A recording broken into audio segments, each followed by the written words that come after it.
But I work out of a different one that I've had since 1953. It's called the Revised Standard Version. And it says in it, King James Version has grave mistakes, grave errors, defects in it. That's what it says. So I begin to preach out of mine, which doesn't match. Now my father said, no, it's this way. I said, no, it's this way. Now my wife comes up with her Bible from Jimmy Swaggart. It's called The Good News for Modern Man. Okay? Totally different. It's written in modern vernacular. You can just, say anything you want to with it. You don't even recognize the Bible anymore. The Catholic priest, he's got another Bible. An older Bible with 73 books. We're working out of 66 books. And his is not even the same in the verses. It doesn't match up at all. And I never even knew about this subject until then. And he's saying this, and I'm saying that. My father's saying something else. My wife's saying something else. And all the time, Muhammad the Muslim is sitting over there like this.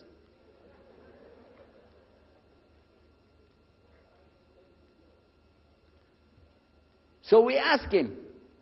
I guess it was me asking him. I said, well, how many versions of your book, your Quran, do you have? He said, the Quran has no versions. There's only one. It's original. It's in the Arabic language. ذَلِكَ الْكِتَابُ لَا رَيْبَ فِيهِ. This is the book that has no doubt. Huda lil-muttaqin. It's guidance for those who have taqwa for Allah. As Sheikh Muhammad Jabali was just telling you about this shield or taqwa that you have to have between you and Allah subhanahu wa ta'ala. And only certain people are going to get the huda, hidayah, dina, from this Quran. These people that have the taqwa. So when he's telling us that the Quran is one, I'm going, huh?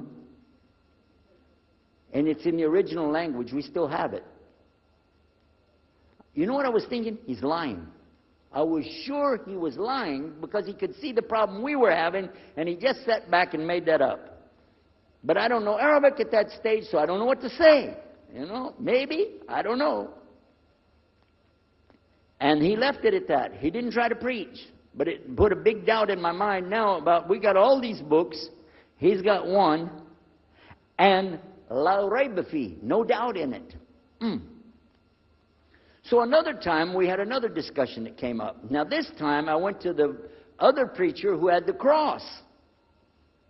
And I was asking him, I want to be able to explain the Trinity. He said, you know the Trinity. I said, yeah, I know. And I know the Council of Nicaea when we had that. But I want to know the way to explain it so a human being can just understand it. He said, okay. It's like an apple. Just take an apple. The apple has a shell around the outside, the skin. Inside is the meat. Inside of that is the seeds. Okay? 3 things, 1 apple. That's the way. I start going back. I'm going to tell this Muslim about the Trinity.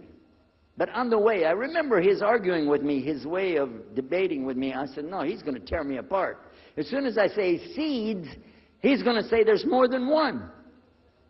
So it could be 7 or 8 or 9 or 10 gods all rolled into one. No. It's got to be special. It doesn't work like that. Let me go back and try again. So I went back to him. I said, what if he says there's more than one seed in there? He said, okay. I said, and besides, it could have a worm running through it. Then that would make it go up another notch. What can I do about that? He said, okay, forget the apple. I said, okay. It's like the babe, the egg. Use the egg. The egg has a shell. Inside of the egg is the white. Inside of the white is the yellow. 3, 1 egg. That's it. That's good to go. Now I start going home again, and it hit me. Wait a minute. The egg could have a double yolk. God becomes 4, just like that. Plus, it could be rotten. I'm not going to ask him again.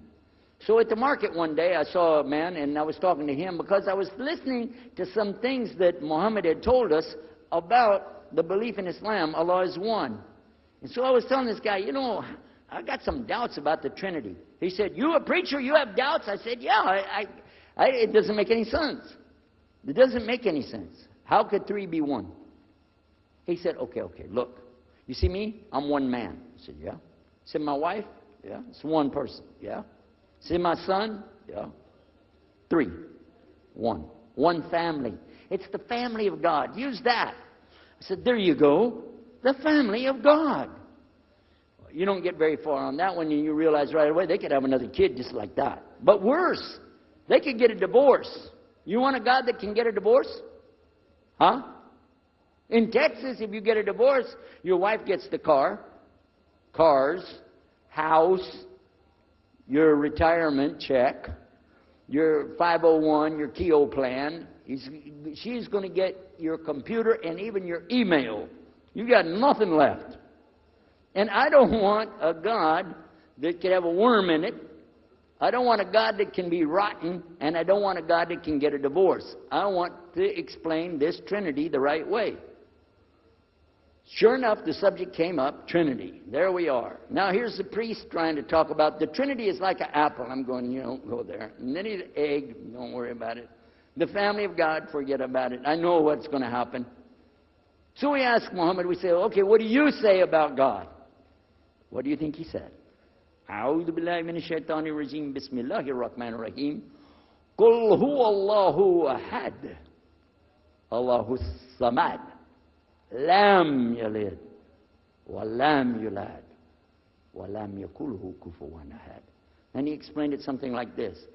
Say he is Allah, the unique, not like anything else. He's eternally sought after by his whole creation, but he doesn't need the creation. He's not the father of anything. He's not the son of anything. He's not like anything, and he is unique. Ahad. I said, boy, that's exactly what I already think, but I can't admit that. That sounds too easy. But plus in the Quran, Allah subhanahu wa ta'ala tells us to tell the Christians, don't say three. Here's a little point. I'm going to go out of the story for a minute to show you something. Nowhere in the Old Testament, the Torah, or the Zabur, the Psalms, or the Injil, which is the New Testament, nowhere in the Bible do you find the word Trinity. Not once. Not once is the word Trinity. But it's in the Quran. We have it in the Quran. It says, Thalath, tell them not to say Trinity. But they don't have it, and Allah said, don't say it. Guess what else? The word Bible is not in the Bible. Bible is from Greek. It means biblios, or book. Book. But it's in the Quran many times. Is it? Kitab. Book. Ahl Kitab. People of the book. So we found in the Bible a shortage. They're talking about it, but the Quran is explaining it. I found actually in the Quran, I can explain the Bible much better because it gives me the things I didn't know how to explain. So then in my mind, look what I did. I started realizing what he was saying was true, but I never admitted it. Instead, I was taking this and mixing it. And when I would go give my next talk, I would say, so and so and so, and I would use what I learned from the Quran to explain what's in the Bible. Some of the people liked it, but some of them didn't. Because when I began to talk about salvation being based on what? And the Bible tells you in there, there's no Savior except God. It says it real clear. Jesus is not your Savior, God is. When I found that, I said, okay, let me try another way to explain that. Each thing as I would learn it, I'm trying to change how I'm presenting the thing. It still doesn't dawn on me, I need to do something. But I could see for sure God is only one, and so I totally forget the Trinity thing. My dad never did believe it anyway, so he had no problem with it. Now we come to some new thing. The priest asks the Muslim, can I go to your church with you? The mosque. He said, sure, come on. Well, he went, and they came back. So we took the priest aside. Come here, come here. What do they do? What do they do in there? Tell us, what do they do? Do they kill some animals, or what do they do in there? He said, no, they just stand there like this, and they pray, and they leave. I said, what? They pray and leave? He said, yeah. Okay, what kind of music do they have? He said, they didn't have any music. No music? How in the world are you going to worship God without music, man? So I asked him, Muhammad, you guys don't have any music? He said, no.